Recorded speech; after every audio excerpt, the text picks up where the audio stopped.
우리는 하나님의 약속의 말씀, 특별히 변함없는 진리의 말씀을 소유하고 그 말씀을 믿고 살아갈 수 있기 때문에 우리는 언제든지 어떤 상황 가운데서도 항상 하나님의 축복 가운데 승리할 수 있는 것입니다. 하나님의 자녀들이 받은 큰 축복은 진리의 약속이 우리에게 있고 그 약속이 우리의 삶에 이루어진다는 것이죠. 그 약속을 가지고 사니까 얼마나 든든한지. 아무리 시험과 환난과 어려움이 있다 하더라도 이 코로나 바이러스가 이렇게 창궐하고 정말 위기 가운데 살아가고 있지만 우리 마음이 평안할 수 있는 것은, 영적인 즐거움이 있을 수 있는 것은 바로 하나님의 은혜인 줄로 믿습니다. 바로 하나님의 약속의 말씀이 있기에 가능한 거예요. 참 이 금요 집회 때 우리가 찬양하면서 율동도 하고 그러면서 참 하나님 앞에 마음껏 찬양하고 부르짖고 기도하고 그렇게 해왔는데, 요즘 율동을 하질 못해가지고요, 제가 아주 그냥 좀 몸이 근질근질합니다. 근데 우리 성도님들도 그러지 않겠어요? 그 소파에 앉으셔가지고 또 어떤 경우에는 참 이렇게 책상에 앉으셔서 예배를 드리시면서 그런 부분이 좀 답답할 거예요. 하루속히 빨리 성전에 나와서 마음껏 찬양하고 또 예배할 수 있는 그날이 있기를 바랍니다. 이 이사야 32장에서는 이사야 선지자에게 있어서는 어떤 면에서 보면 참 이런 예언은 정말 하고 싶을 거예요. 왜냐하면 31장까지 계속되어지는 그 예언의 말씀들은 대부분 심판이죠. 왜냐하면 이스라엘 백성들이 도무지 말을 안 들어요. 아무리 하나님의 음성을 전달하고 주님의 뜻을 전해도 계속해서 빗나가는 겁니다. 불순종하고, 그리고 하나님 말씀대로 좀 순종하면 참 좋겠는데 이 말씀을 받아들이지 않으니까 징계를 받을 수밖에 없고, 그리고 결국은 멸망이죠. 그런데 오늘 이 32편에서는 이 소망의 메시지를 주시는 겁니다. 그러니까 이스라엘 백성들이 애굽 사람들과 동맹을 맺지 마라, 애굽으로 가지 마라 계속 말씀을 했을 때 그들이 말을 안 듣고 동맹을 맺고, 그리고 하나님을 의지하지 않고 인간을 의지하고 큰 나라, 강대한 나라를 의지할 때 하나님께서 그들을 심판하셨단 말이에요. 그런데 하나님께서는 이제 이들 가운데 의로운 왕을 보내겠다. 의로운 왕을 보내서 그로 하여금 통치하게 할 때 모든 것이 회복되어지는 이런 놀라운 은혜를 주시겠다는 겁니다. 이 의로운 왕은 현실적으로 보면 그때 당시에 이제 히스기야 왕을 의미하고요, 그리고 장차는 메시아 그리스도를 의미하는 것입니다. 그래서 이 32장은 바로 히스기야 왕의 사역과 그리고 메시아 그리스도의 이 통치 사역을 통해서 해석을 할 수 있는 것입니다. 그래서 이 의로운 왕이 와서 통치를 하는데, 그렇게 되어졌을 때 나타나는 것은 뭐냐면 공의입니다. 공의. 너무 말씀에서 벗어나서 불의가 판을 쳤단 말이에요. 그랬을 때 의로운 왕이 와서 할 일은 결국 그 잘못된 것을 바로잡아 줄 수 있다는 것. 여러분, 바로 이 세상은 정말 악한 세상입니다. 불의가 판을 치죠. 그런 가운데서 공의는 하나님의 통치를 받을 때 공의가 온전히 실행되어지는 사회가 만들어지고 그런 나라가 만들어질 수 있는 것이죠.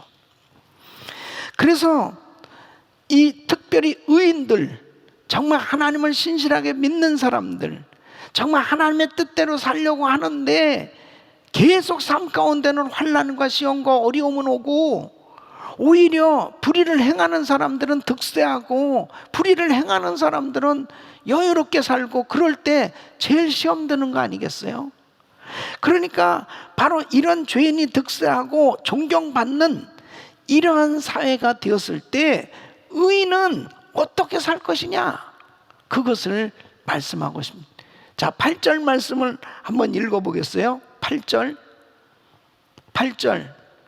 시작. 고명한 자는 고명한 일을 도모하나니 그는 항상 고명한 일에 서리라 그랬습니다. 그러니까 정말 이 죄인들이 이렇게 득세하고 너무 은폐한 그런 불의가 판을 치는 이 세상 가운데서, 그러면 의로운 사람들, 의인들, 이런 사람들은 어떤 삶이 돼야 됩니까? 하는 데서 바로 8절의 말씀은 고명한 자의 삶이 되라, 그렇게 말씀하죠. 그러면 이 고명하다는 것은 무슨 뜻입니까? 고명하다는 것은 존귀한 것을 의미합니다. 존귀한 것을. 그러니까 믿음으로 사는 것, 의롭게 사는 것을 하나님께서는 존귀하게 여겨주시는 것입니다. 그러니까 오직 의인은 믿음으로 말미암아 살리라, 믿음으로 살아야 된다는 것입니다. 자, 그러면 이런 상황 가운데 있을 때 역사적으로 보면 하박국 선지자도 역시 마찬가지였습니다.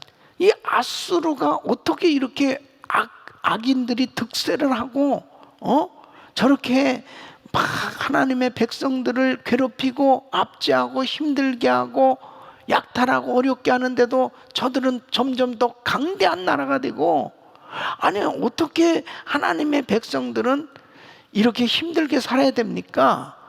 그 질문을 해요. 하박국서 1장 13절에 보면 그렇습니다. 주께서는 눈이 정결하심으로 악을 참아보지 못하시며 패역을 참아보지 못하시거늘 어찌하여 게으른 자들을 방관하시며 악인이 자기보다 의로운 사람을 삼키되 잠잠하시나이까. 그러니까 왜 이런 것들을 그냥 허락하십니까, 하나님? 그럴 때 하나님께서 이 하박국에게 깨닫게 해주십니다. 그 4절 말씀에 하박국서 2장 4절을 보라, 그의 마음은 교만하며 그의 속에서 정직하지 못하니라. 그러나 의인은 믿음으로 말미암아 살리라. 믿음으로 살아야 된다는 거예요. 그런 환경 속에서 정말 때로는 힘들고 어렵고 고통스러워도 믿음으로 낙심하지 말고 좌절하지 말고 실망하지 말고 그렇게 하나님을 기뻐하며 살라는 것입니다. 왜요? 아수르는 지금은 번영하고 잘 사는 것 같지만 결국은 망할 날이 온다는 거예요. 그렇기 때문에 의인은 오직 믿음으로 살아야 될 것을 말씀하시는 거예요. 그렇게 믿음으로 살아야 될 이 사실을 하박국 선지자가 깨닫게 되었을 때요, 그는 정말 아무것도 없었지만, 그리고 참 힘든 환경 가운데서도 그 심령의 영적인 즐거움이 흘러넘쳤습니다. 그래서 하박국서 3장 17절로 18절에 이렇게 고백하는 겁니다.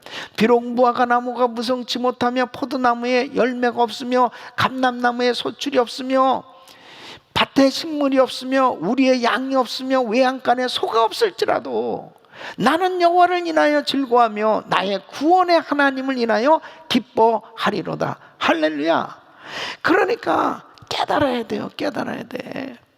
환경이 아무리 힘들고 어려워도요, 하나님의 말씀을 통해서 하나님의 은혜가 임해서 깨닫게 되어지면 똑같이 어려운 환경인데도, 절망해야 될 그 환경인데도 막 그 영적인 즐거움이 흘러넘치잖아요. 그럼 막 그렇게 그냥 미친 사람처럼 왜 그렇게 좋은지 너무 막 감격스러운 거예요. 이 감사가 막 넘치는 거예요.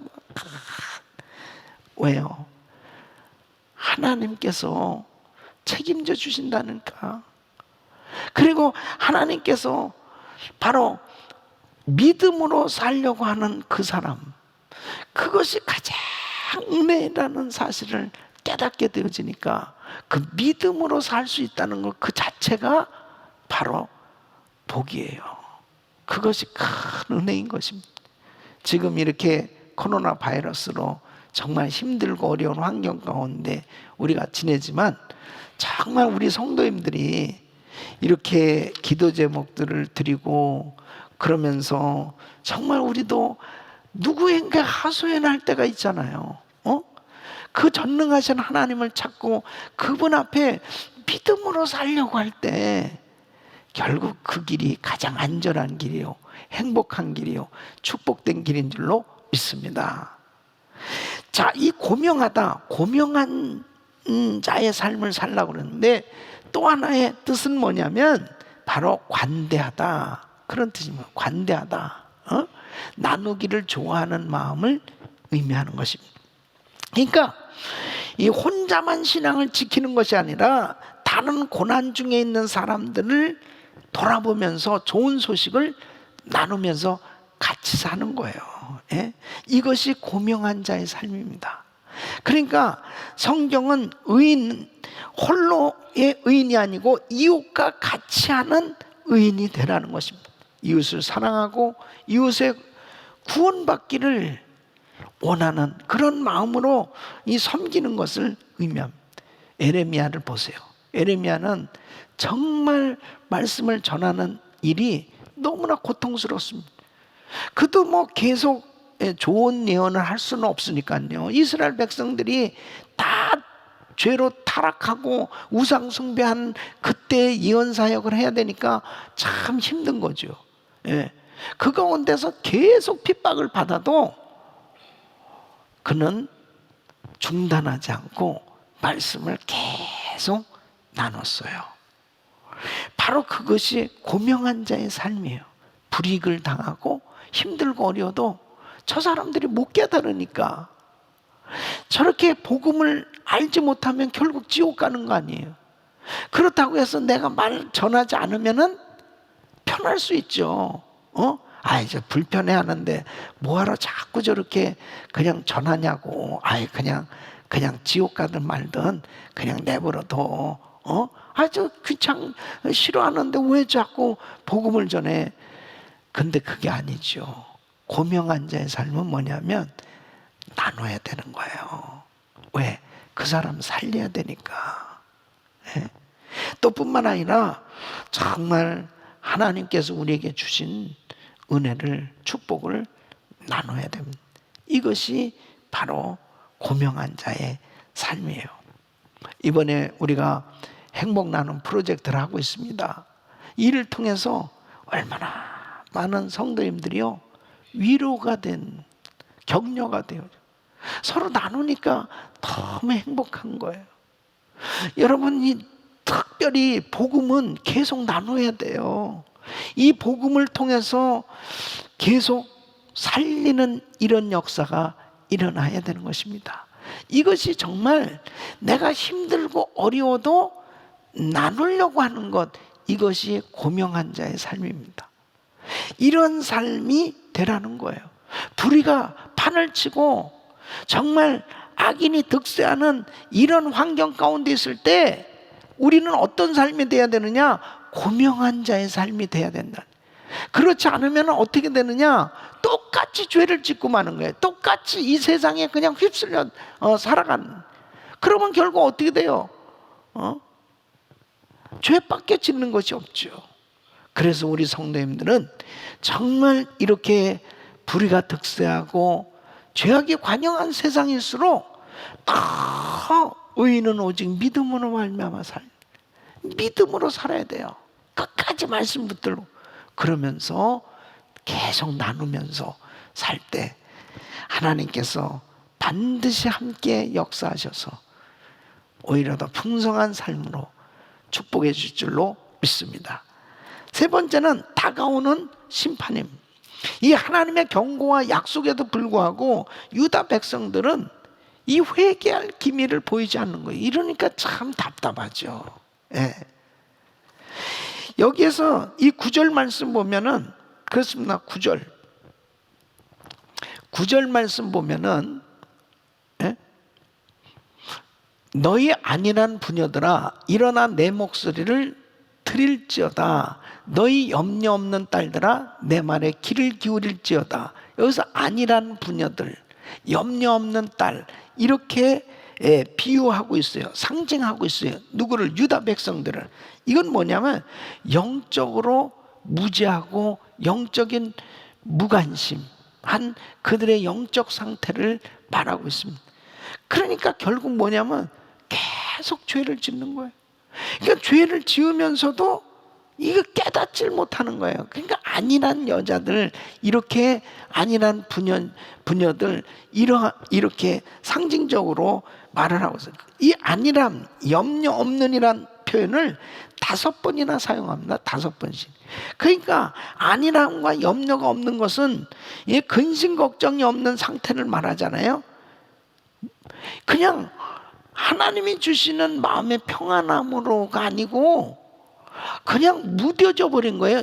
죄를 지으면서도 아무 마음의 죄책감도 없어졌어요. 그러니 어떻게 돼요? 회개가 되겠습니까? 회개가 안 되는 거죠. 그러니까 회개가 안 되는 그 심령이 되니까 결국은 어떻게 됩니까? 하나님이 심판하실 수밖에 없는 거죠. 여러분, 이 우리의 심령이 하나님의 말씀을 들을 때 참 이 감각이 돼야 됩니다. 그리고 내 자신이 뭔가 좀 실수하고 잘못된 생각하지만 금방 이 마음에 깨달음이 올 수 있는 거, 그리고 즉시 회개할 수 있는 것, 이게 은혜인 줄로 믿습니다. 그 사람은 회복되는 거예요. 은혜 가운데 사는 거예요.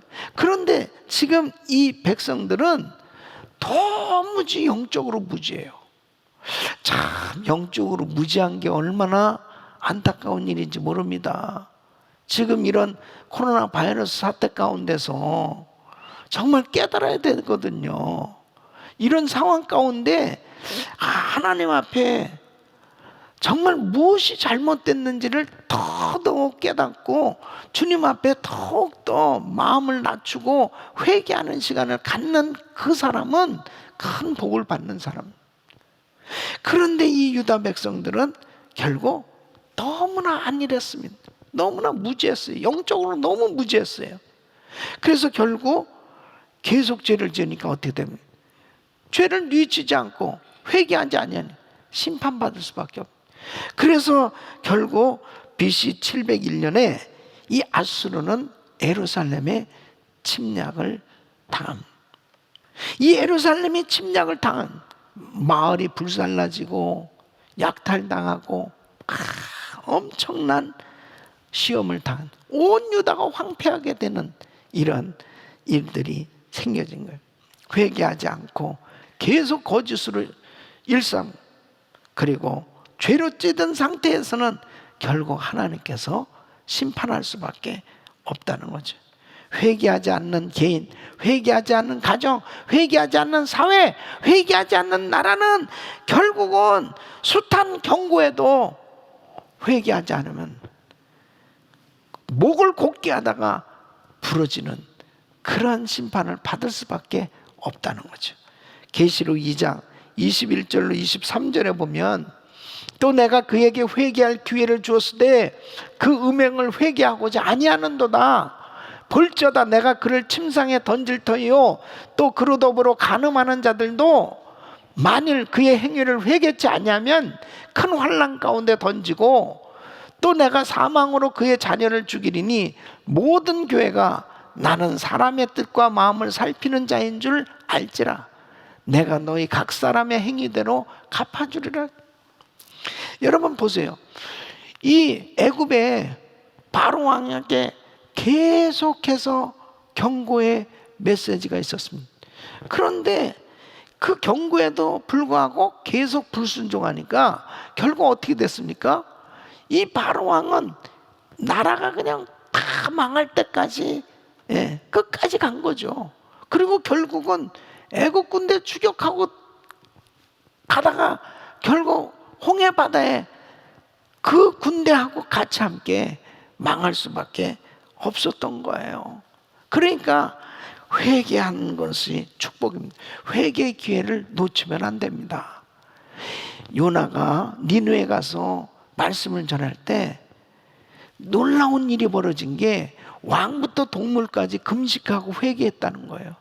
그러니까 하나님이 그 니느웨의 그 죄악을 심판하시기로 작정하셨었는데, 회개하니까, 하나님은 회개하는 사람에게는 약하시거든. 회개하니까 그 심판을 멈추신 거예요. 여러분, 회개가 축복이에요. 항상 우리는 우리 심령이 다 회개되어질 수 있기를 예수 이름으로 축원합니다. 축원합니다. 그래서 하나님 앞에 항상 우리 심령을 다 드러내놓고 주님의 보혈로 씻는 그런 시간을 갖는, 이것이 얼마나 축복인지 모릅니다. 네 번째는 종국의 회복의 역사를 예언하고 있습니다. 그러니까 그런 심판이 있고 난 다음에 궁극적으로는 이 유다를 다시 회복시켜 준다. 이것이 하나님의 사랑과 긍휼, 바로 그들을 다시 회복시켜 주시는 이런 은혜를 주시겠다고 약속하시는 것입니다. 결국 하나님은, 하나님의 백성들을 향하신 마음은 심판이 아니에요. 하나님은 하나님의 자녀들을 향한 마음은 바로 소망입니다. 그들을 회복시키셔서 다시 새롭게 세워주시기를 주님 원하십니다. 15절 말씀 보면요, 어떻게 회복시켜 주시냐, 우리 한번 같이 읽어보겠습니다. 시작.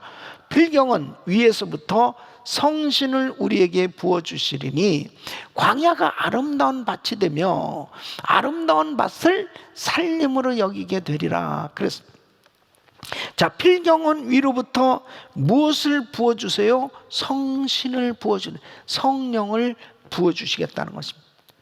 이 성령을 부어주셔서 회복시켜 주시는 거예요.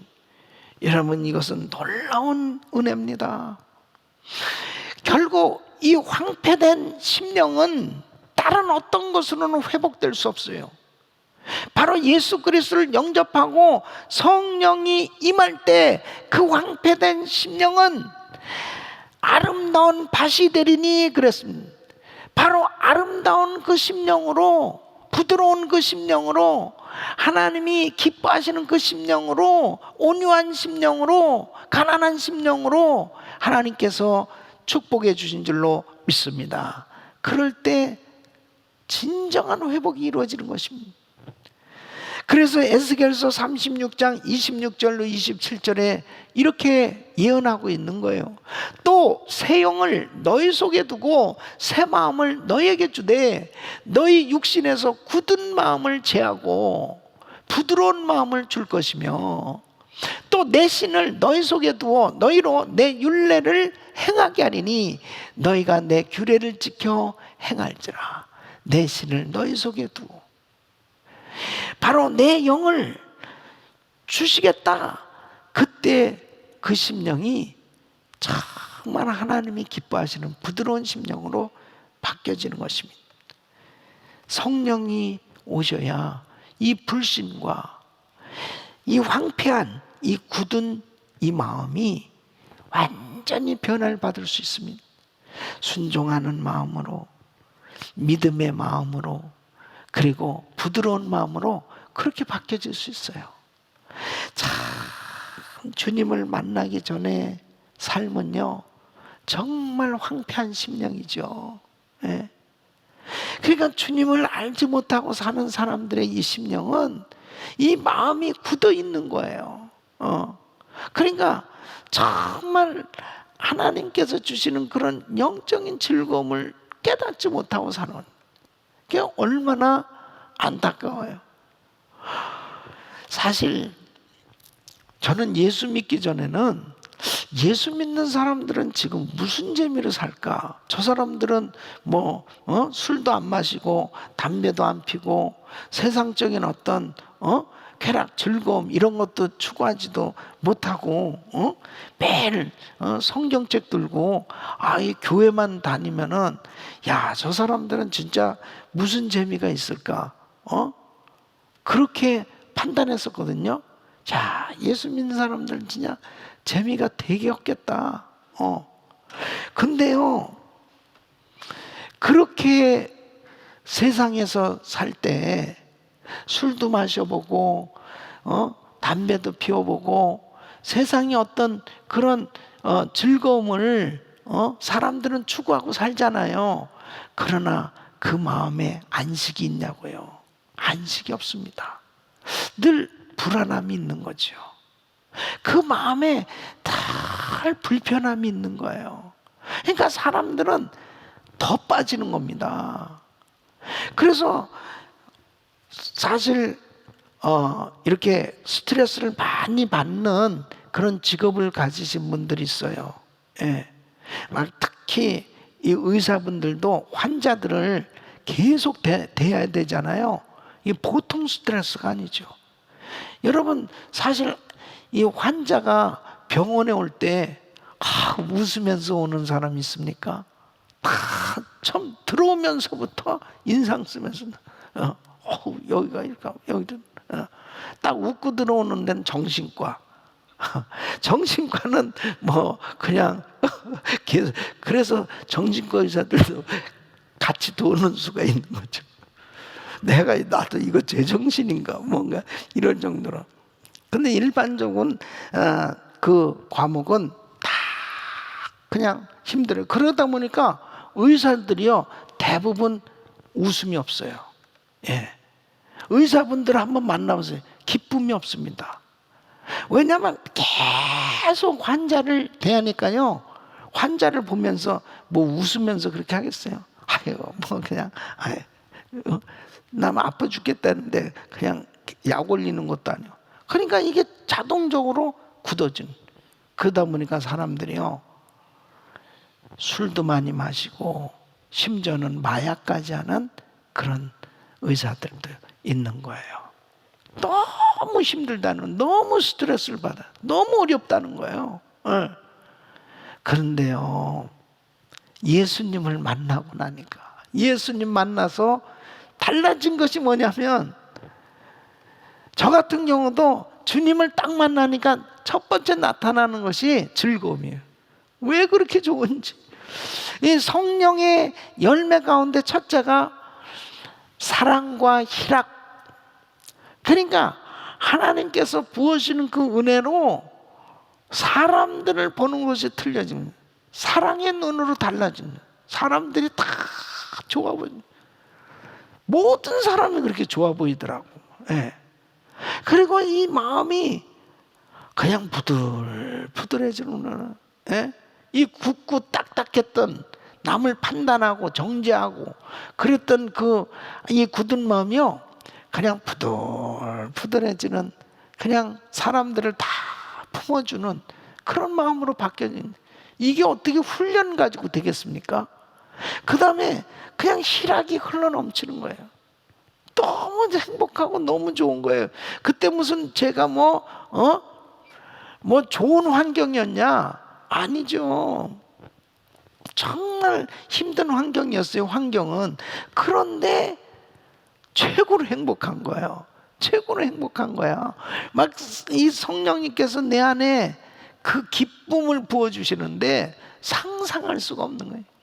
이야, 예수 믿으니까 진짜 어떤 육신의 그 즐거움을 얻게 하기 위한 수단들, 술이나 쓸데없는 것들을 의지하지 않아도 얼마든지 기뻐할 수 있는 거, 이것이 영적인 즐거움이에요. 그래서 바로 오순절날 마가의 다락방에서 성령 충만함을 받은 제자들이, 그들이 바로 성령 충만한 모습으로 말씀을 전할 때 세상 사람들이 제자들의 모습을 보면서 한 말이 뭐예요? 오, 저들이 세술에 취하였도다. 그게 정확한 표현입니다. 네. 와, 전 정말 미쳤네. 그럴 만큼 너무 행복한 거예요. 너무너무 좋은 거예요. 여러분, 바로 종국에는 이 유다 백성들에게 이런 은혜를 주시겠다는 거예요. 성령을 보내서 성령으로 회복시켜 주시겠다는 거예요. 그래서 결국 인생은 성령 충만을 받아야 회복됩니다. 성령 충만 받지 않고는 회복될 수 없어요. 어떤 어려움도 성령님이 임재하셔서 성령님이 역사하시면 자유함을 누릴 수 있어요. 담대해질 수 있어요. 회복될 수 있어요. 할렐루야. 그래서 로마서 8장 1절로 2절은 로마서 8장 1절로 2절을 시작. 그러므로 이제 그리스도 예수 안에 있는 자에게는 결코 정죄함이 없나니 이는 그리스도 예수 안에 있는 생명의 성령의 법이 죄와 사망의 법에서 너를 해방하였습니다. 해방하였습니다. 할렐루야. 바로 죄에 묶여서 너무 힘들게 산.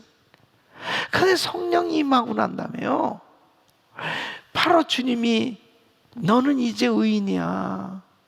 누구 때문에? 예수님 때문에. 너는 의인이라는 거예요. 죄와 사망의 법에서 생명과 성령의 법으로 해방했어요. 해방됐다니까.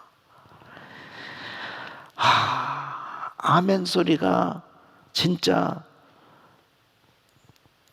들려져야 이 설교를 해도요, 막 그냥 이 감동을 받고 막 은혜가 더 넘치는데 도대체 아멘을 하는 건지 안 하는 건지. 에? 아멘이죠? 20절 말씀 보면은, 우리 같이 읽겠습니다. 시작. 모든 물가에 씨를 뿌리고 소와 나귀를 그리로 모은 너희는 복이 있느니라. 그러니까 유다가 회복되는 모습. 물가에 씨를 뿌리고 풍성한 열매가 맺어지고, 또 소나 나귀를 데리고 어디로 가요? 물가로 가서 물을 먹이는 거예요. 이것은 일상이잖아요. 일상이 회복됐다는 것입니다. 그러니까 바로 그렇게 황폐한 성읍, 정말 모든 것이 다 중단된 그런 상태에 있었던 성읍이 이제 하나님의 은혜가 임하니까 이렇게 모든 농촌의 소박하고 평화로운 모습으로 모든 일상이 회복됐다. 여러분, 참 요즘 코로나 바이러스 사태로 과거에 가장 평범했던 일상이 그립잖아요. 너무나 평범했던 일상. 뭐예요? 우리 서로 가족들끼리 만나서, 우리 사랑하는 교우들끼리 만나서 같이 식사를 나누고, 그게 그냥 평범한 일상 아니에요? 근데 그걸 못하고 있는 거예요. 식당에서 밥을 못 먹으니까 그냥 투고해가지고, 이번에도 우리 국가기도의 날 하고 목사님들하고 식사도 못하고 말해요. 다 도시락들 가지고 그냥 가시라고. 야, 일상, 그 평범한 일상이 안 되는 거예요. 우리가 교회 나와가지고 참 이렇게 같이 예배 드리던 거, 그 그냥 평범한 거 아닙니까?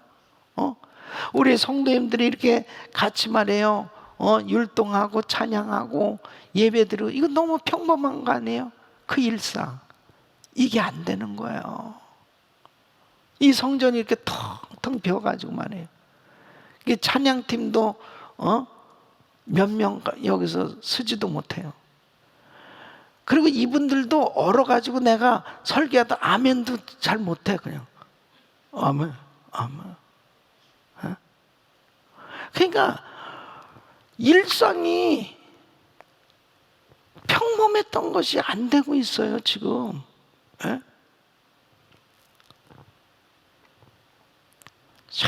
드레스데아스 할 때는 얼마나 좋았어요. 너무너무 행복했죠.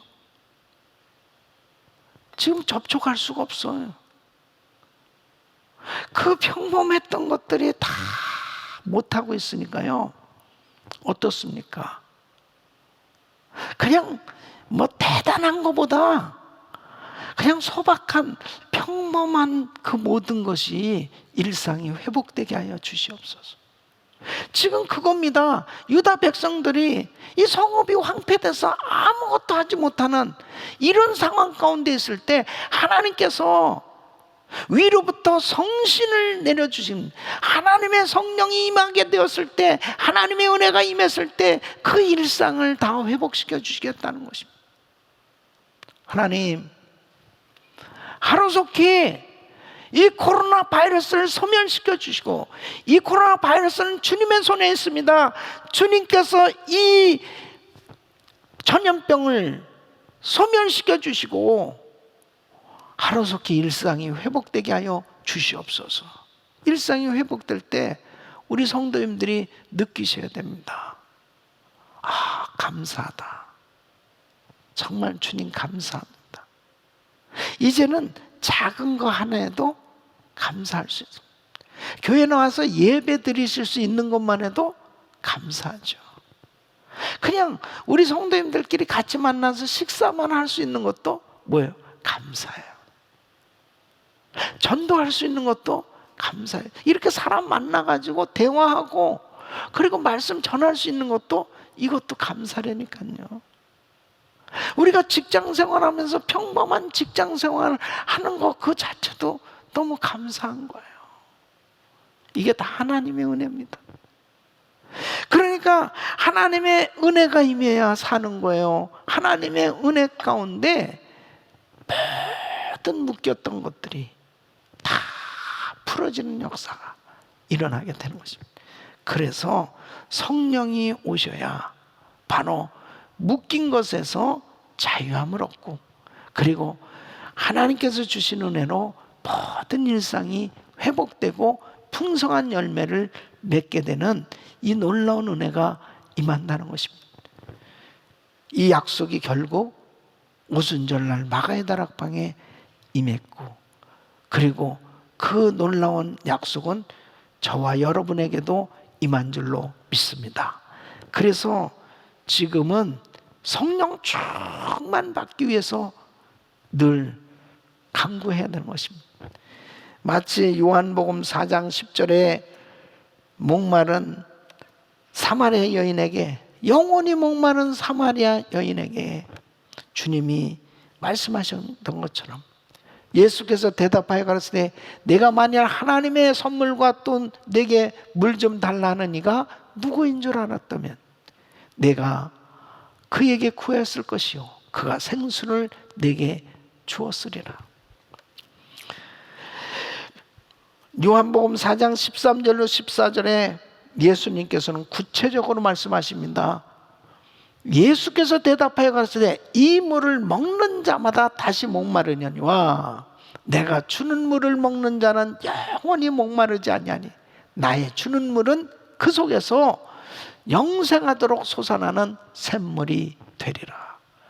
바로 예수 그리스도를 믿고 성령으로 거듭난 그 심령에 말할 수 없는 생수의 은혜가 넘쳐나고 기쁨이 충만하고, 그리고 그 영혼에 만족한 은혜로 하나님께서 축복해 준 줄로 믿습니다.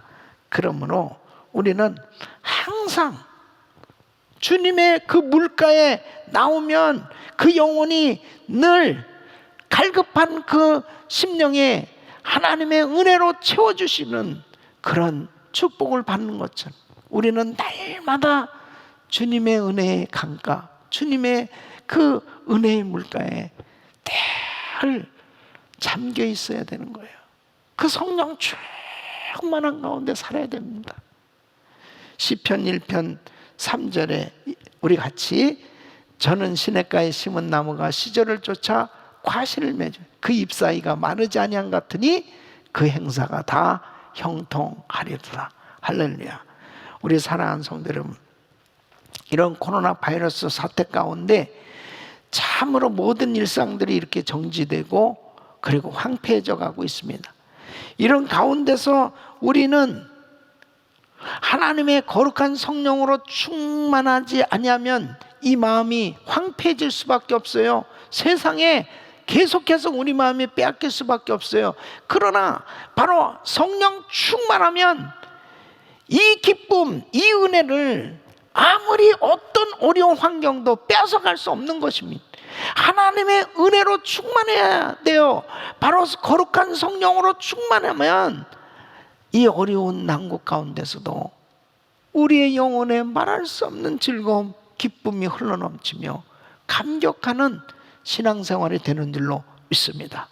그래서 100일 새벽 기도에 우리 100일 릴레이 금식 기도, 이렇게 금요 성령 집회, 이 주일 예배, 여러분 예배에 최선을 다해서 우리 주님 앞에 여러분 그 심령에 늘 성령 충만함을 사모하면서 예배에 참석하시고, 그리고 다음 주 목요일부터 있는 부흥성에 마찬가지입니다. 저도 제가 부흥성에 이렇게 온라인으로 인도하는 것은 정말 어려운 일이에요. 왜냐하면 우리 막 성도님들하고 이 피드백이 되고 서로 막 같이 은혜를 나누면서 말씀 가운데 막 이렇게 충만해져야 되는데, 와, 정말 카메라만 보면서 이 설교한다는 것은요 보통 어려운 일이 아닙니다. 성령님이 붙들어 주시지 않으면 안 돼요. 그러나 제가 결정한 그 이유는 뭐냐, 그래도 이렇게라도 우리 성도님들이 말씀을 통해서 은혜를 받고 성령 충만 받으면 어떤 어려움도 이겨낼 수 있다. 바로 하나님의 은혜로만 승리할 수 있거든요. 그래서 이번 부흥 집회를 위해서 여러분 기도하시고, 이번에 그 어느 때보다도 우리 성도님들이 더 충만한 은혜 받으시기를 예수 이름으로 축원합니다. 그래서 다음 주 목요일 저녁부터 이제 주일 4부 예배까지 정식으로 부흥회를 하는 거예요. 그래서 이 부흥 집회 가운데 시리즈로 계속 말씀을 전할 겁니다.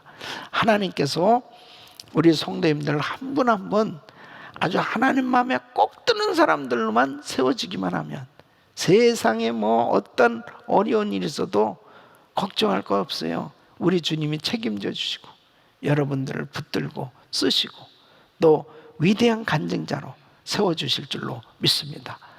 이런 은혜가 여러분 모두에게 임하기를 예수 이름으로 축원합니다. 축원합니다. 유다 백성들에게 하나님께서 전국적으로 회복시켜 주시겠다는 거예요.